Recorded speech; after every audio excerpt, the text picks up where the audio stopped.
Hello, you're watching Life is Organized TV, the place to live a simple and happy life. And I'm Ritu Parikh, and I'm so happy you're here. Today's episode focuses on the value of uncommitted spaces.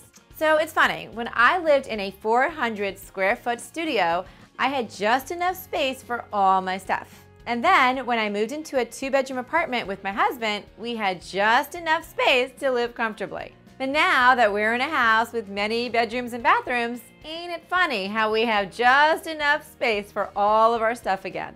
So either it's just coincidence or we accumulate the amount of stuff we have space for.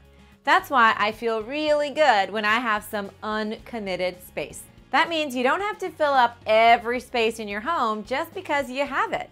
In fact, an empty shelf, a drawer, or a cabinet is so liberating because it makes you realize that you literally have room to breathe. You're not filled to the rim, and when something really meaningful and memorable does come into your life, you'll have the room for it. Using every single space you have can leave you feeling cramped and uncomfortable and always making you feel like you need more. But with an empty drawer or an empty shelf here or there, you feel like you have room to grow and that you're not as confined or restricted. Now, I'm not trying to make light of this or make it seem like it's really easy to just not use the storage or the space that you have. I realize you might have legitimate space constraints. If that's the case, be sure that the storage and space that you're using isn't stuffed to the top where it's hard to open and close a drawer or open a closet without things falling on you.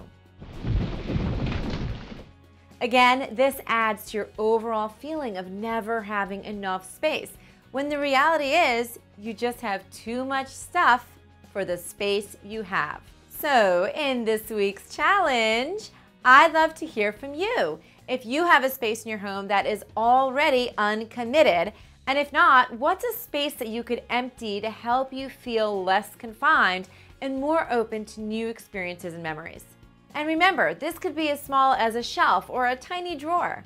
Don't be shy to share your awesomeness in the comments below, because I know you can help inspire others. And last but not least, get your sweet bones over to lifeisorganized.com if you haven't already to get a free workshop and other goodies you'll only get if you're on the list. Thank you so much for watching, and I can't wait to see you again next week with another awesome tip on how to live simple and happy.